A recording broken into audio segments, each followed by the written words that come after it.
They thought she was just another passenger. She was their biggest client, and their final warning.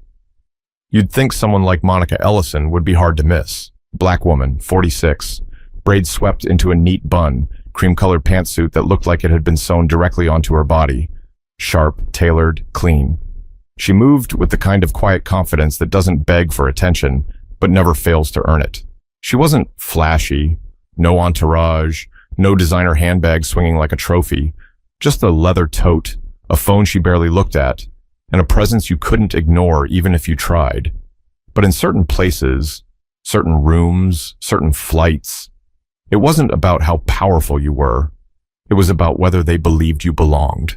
That Thursday afternoon, Monica stood at Gate C-18 in Minneapolis-St. Paul International Airport. Not LAX, not JFK, just MSP. She liked flying out of here when she could. Less noise, fewer people pretending to know who she was. The gate agent called first-class passengers, and Monica walked forward without hesitation. No rush, no eye contact, just a slight nod when her boarding pass scanned green. A young man, barely 25, gave her a quick glance before forcing a plastic smile. "Enjoy your flight, miss." He paused, looking down. "Ellison." She didn't correct him. She didn't say, "It's Dr. Ellison," or "CEO, actually," or "I own the tech behind the system you're scanning my name on." That wasn't her style. Monica had learned a long time ago, silence carries more weight than pride when you already know your worth. Seat 1A, window. She always picked the window, not for the view, for the space it gave her to think. The flight to Zurich would be long, but Monica had done worse. She'd flown to Dubai with 2 hours' notice to negotiate an 8-figure licensing deal on no sleep. Zurich was nothing. She settled in, crossed her legs, pulled out a folder from her tote. Inside, her keynote speech for the International FinTech Innovation Summit, 35 minutes on equity in tech infrastructure. She'd written every word herself. Across the aisle, a man in a Patagonia jacket struggled to fit his overhead bag into the bin. He glanced at her like he expected help. Monica blinked once, then turned back to her notes. She didn't make small talk with strangers on planes, not anymore. A few minutes later, the rest of first class trickled in. A blonde woman in expensive yoga gear, an older man with a golf hat and sour breath, a mother with a toddler who kept kicking the seat in front of her, and then, finally, the late one, a white guy in a wrinkled shirt who looked like he had never flown business in his life. He dropped into 1C, right across the aisle from Monica, his carry-on bulging with snacks. Flight attendants began their routine, friendly voices, plastic grins. "Can I get you settled with a drink, Miss Ellison?" one asked, a woman named Kelly, or maybe Carrie. It was hard to hear over the pilot's garbled announcement. Monica nodded. "Still water, room temp, please." The woman blinked, paused like it was a strange request, then scribbled something on her notepad and moved on. Monica didn't care. She was used to those pauses, the kind where someone pretends they didn't just judge you. She checked her email once, then powered down. There was nothing urgent, just a quiet flight and a job to do when she landed. But she had no idea that by the end of this flight, she would send a single email that would cost the airline millions, put a whole crew on administrative leave, and spark a debate across corporate America about how quiet power moves behind the scenes. But at 36,000 feet, control can slip out of reach in the smallest, pettiest ways. They took off right on time. The seatbelt sign dinged off, and the hum of the engines faded into a soft background noise, the kind that usually made Monica drowsy just enough to think clearly. She reclined slightly, adjusted her seat, and tapped her fingers against the edge of her tray table. She didn't need music or movies. Her mind was already miles ahead. The keynote, the Zurich panel, the Q&A on fintech equity, the closed-door meeting with the Swiss Development Fund. She ran through it all like clockwork. This wasn't new for her. The only new thing, maybe, was that odd tension in the air. Small, like a thread tugging at the edge of a shirt. You couldn't see it, but if you pulled too hard, the whole thing might unravel. Flight attendants moved through first class with practiced ease. The man across from her, the one in the wrinkled shirt, leaned into the aisle to joke with one of them. "You got anything stronger than this sparkling water?" he said, holding up his glass. The attendant, a tall man with a military haircut, laughed politely, and offered him bourbon. "Just say when," he joked. The man smirked. "You'll know when." They both chuckled, and Monica watched them. The familiar way they interacted, like two people who already decided who fit where. She'd seen it too many times. It wasn't about kindness. It was about comfort. And comfort, in these spaces, rarely included her. The woman from earlier, the one Monica had asked for still water, came down the aisle again with a tray. She handed drinks to a couple in row 2. She handed a Coke to the man in 1C. Then she walked past Monica's row without stopping. No water, no glance, nothing. Monica raised an eyebrow. She waited a beat. Maybe the woman would realize. Maybe she forgot. But the attendant didn't come back. She didn't even look her way. Across the aisle, Mr. Wrinkled Shirt took a loud gulp of his bourbon and let out a satisfied, "Ah." He leaned back, already loosening his tie like he was home on his couch. Monica sat upright, calm, still. She pressed the call button. Ding. The tall male attendant showed up this time, still smiling. "Yes, Mrs. Ellison? I requested still water earlier. I never received it." "Oh," he said, blinking fast like he hadn't expected to be called out. "Let me check with the galley." She nodded once. He disappeared. Minutes passed. Other passengers got refills, crackers, some kind of appetizer. The woman in row 2 was halfway through her wine, still no water. The man returned. "Apologies, Ms. Ellison. Looks like we're out of still. We've got sparkling or club soda." She stared at him. "I asked for still water when I boarded. I know you carry it for first class." He hesitated. His smile slipped. "Yes, well, it looks like the cabin ran through our supply quicker than expected." He didn't meet her eyes. She paused, studying him. She could feel the edge of something in his tone, like she was asking for too much, like she was being difficult. She leaned back in her seat, slow and deliberate. "That'll be all," she said. He left. 2 rows ahead, the woman in yoga gear held a bottle of still water unopened. Monica watched as the attendant offered her a second. So much for running through supply. Across the aisle, Mr. Wrinkled Shirt had food now. Chicken, rice, something that smelled warm and seasoned. He hadn't pre-ordered. Monica overheard him say it during boarding. And yet, there it was, a full tray, no delay. The final nail came a moment later. The flight attendant walked past Monica again, the woman from before, and didn't even glance down. Not a word, not a check-in, like Monica wasn't there. Monica didn't frown, didn't sigh, didn't even shift in her seat. She just reached down, pulled out her notebook, and clicked her pen. She started writing. But she wasn't taking notes for her keynote anymore. She was documenting something else.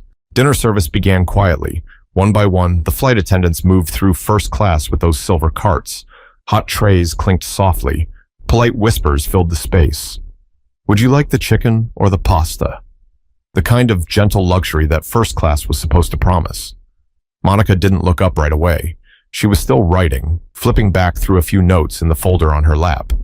She knew what she ordered, a plant-based entree, soy-free, gluten-free, not because it was trendy, but because she had allergies. The form had been submitted when she booked the flight. She always double-checked, always. She heard the man across the aisle chuckle again.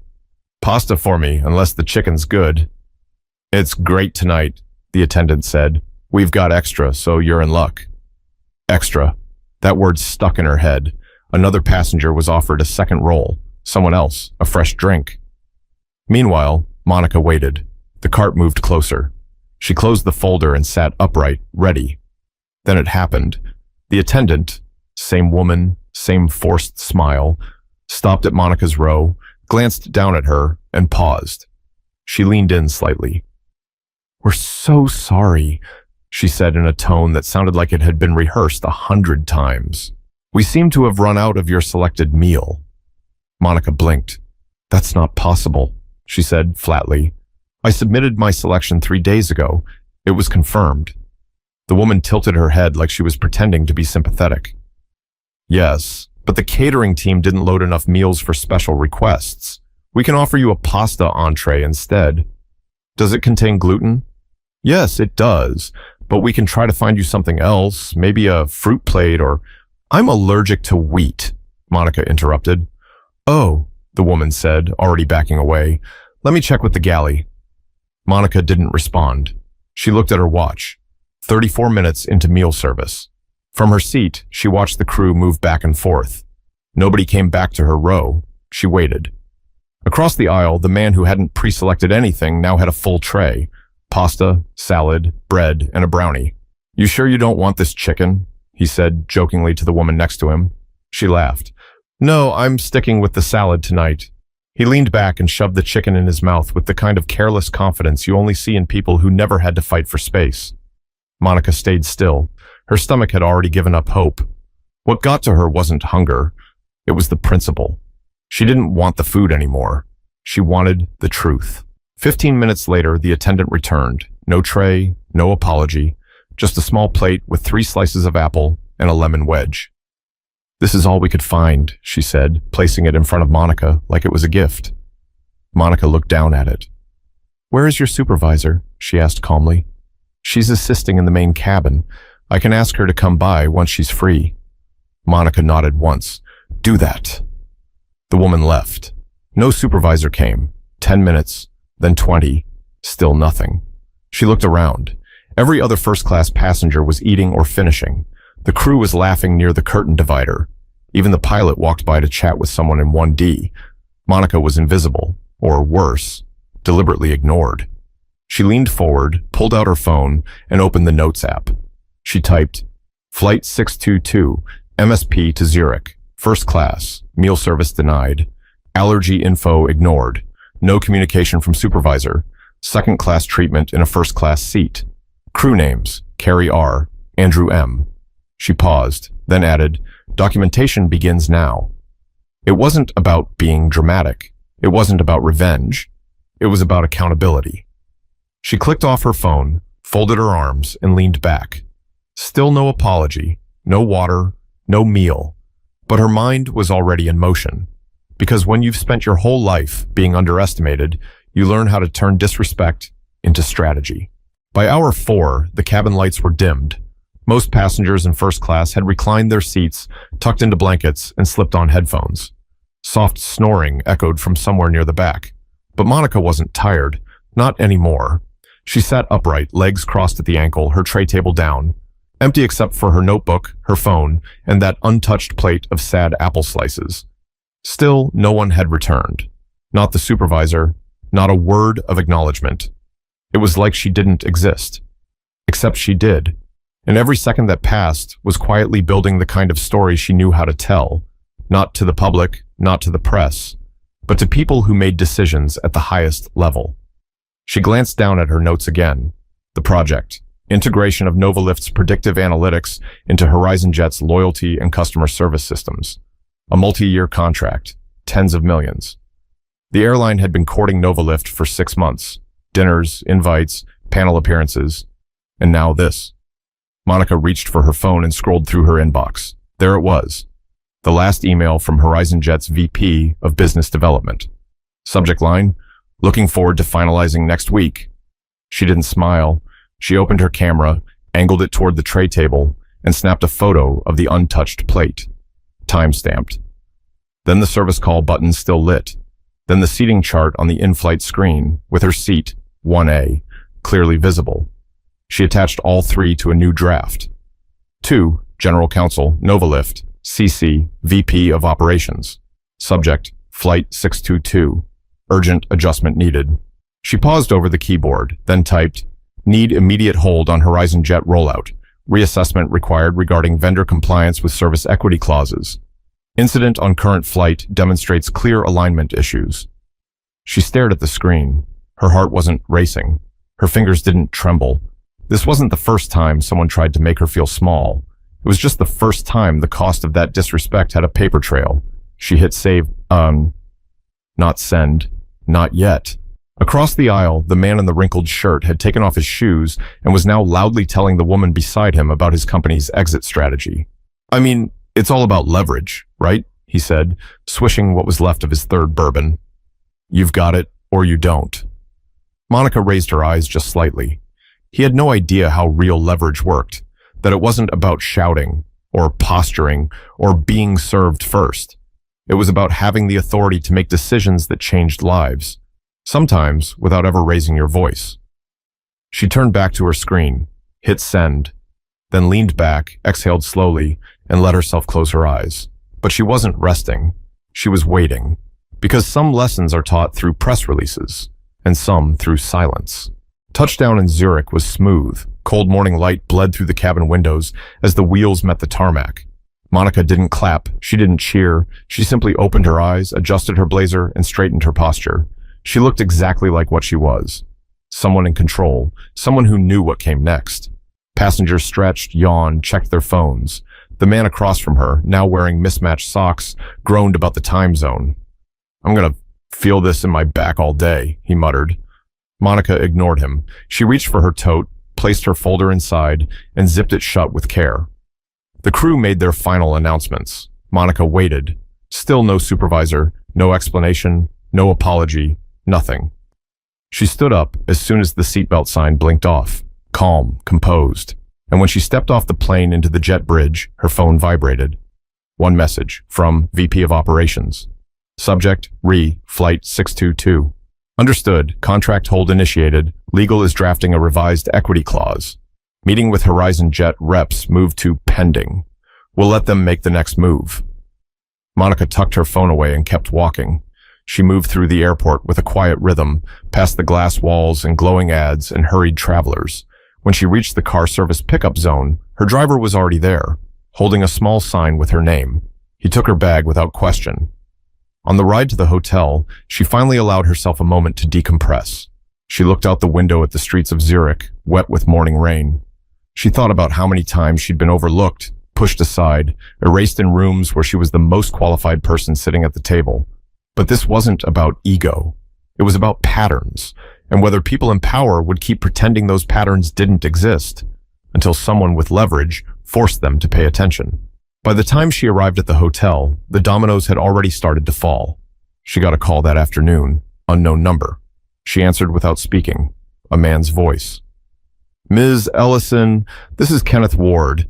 I'm head of corporate partnerships at Horizon Jet. I wanted to apologize personally for the experience you had on Flight 622. I just heard about it. It's unacceptable." Monica let the silence stretch. Then finally, "You're not calling to apologize. You're calling to stop the contract from slipping through your fingers. Ma'am, please believe me when I say this doesn't reflect our—" "I don't care what it reflects," she interrupted. "I care about what it proves." He hesitated. "I understand you've already pulled the partnership." "No," she replied. "We're pausing. Whether we pull depends on how seriously you take the problem." "I can personally assure—" "Don't assure me, Kenneth. Show me." Her voice was low, even. "Show me who gets held accountable. Show me who's removed. Show me who gets retrained. Then maybe I'll take another meeting. Until then, you're not ready to work with us." She hung up. She didn't need a headline. She didn't need to go viral. She needed accountability. 2 days later, a memo from Horizon Jet leaked to a small industry blog. It mentioned suspension of key cabin crew pending investigation. It named Flight 622, and it referred to a breach of inclusivity expectations. Within 24 hours, LinkedIn posts were lighting up. A quiet fire had started. Not loud, not angry, just precise. Because sometimes power isn't loud. It's knowing exactly where to place pressure. Monica never made a public statement. No interviews, no op-eds, no anonymous leaks. She didn't need to. By the time her keynote took place that Friday morning at the FinTech Innovation Summit, most of the room already knew what happened. Whispers had moved faster than press releases. Half the audience had read the leaked memo. The other half had heard the story. Black woman CEO denied a meal in first class, then froze a multi-million-dollar deal. But Monica? She didn't mention it. Not once. Instead, she stood on stage in a navy blue suit, slides behind her showing graphs and case studies. She spoke about digital equity, about responsible data use, about how corporations talk about inclusion until they have to act on it. The applause was long, standing, sincere. But for her, it wasn't about praise. It was about the silence in the room afterward. The kind of silence that happens when people finally get it. That weekend, the airline called back again, this time from the chief executive's office. They offered to fly her back first class, complimentary. They offered to personally ensure her experience would be different. She declined, quietly. She flew home with a different airline, one that had lost the original bid months ago, but had been respectful, honest, curious about what real inclusion looked like, not just how to market it. Her return flight was smooth, on time. She was offered still water the moment she sat down. The attendant used her name correctly. Small things. Not fancy, not loud, just right. Back at Novalift, the company released a short internal statement. We expect all of our partners to treat people with the dignity they deserve, not because of contracts, but because it's the standard. Nothing more, no hashtags, no grandstanding. But the message spread anyway. Executives started asking deeper questions about their vendors. Board members started looking at their diversity clauses a little more seriously. Other companies took notice, not because Monica dragged anyone publicly, but because of what she didn't say. The restraint made it louder. Weeks later, Monica was invited to speak on a panel titled, "When Quiet Leadership Makes the Loudest Impact." She almost said no. She didn't like buzzwords, didn't care for attention, but she went. At the end of the panel, a young black woman approached her, early 20s, nervous, voice shaking. "I just wanted to say, I've never seen someone like me handle something like that with so much grace. You didn't yell, you didn't post, you just moved differently. And it worked." Monica smiled, warm but sharp. "Sometimes," she said, "the most powerful thing you can do is make them explain their behavior to a room they respect more than you." The young woman didn't respond. She just nodded, like someone taking a note she'd keep for life. Later that night, Monica sat alone at a cafe in San Mateo, coffee in one hand, pen in the other, sketching ideas for Novalift's next platform. She wasn't thinking about the flight. Not really. She was thinking about what happens when people in power stop assuming that silence equals comfort, when the things we don't say force everyone else to listen harder. Not everything needs to be loud to change something. Sometimes, the softest voice in the room can flip the whole system. Because the lesson wasn't about the meal, it was about who gets fed and who gets ignored, even when they've earned their seat at the table. If you've ever been overlooked, disrespected, or dismissed, remember this: you don't always have to react to make an impact. Sometimes, moving with quiet clarity and holding people accountable behind the scenes speaks louder than any headline ever could. Use your position, use your voice, and most importantly, know your worth, even when they pretend not to see it.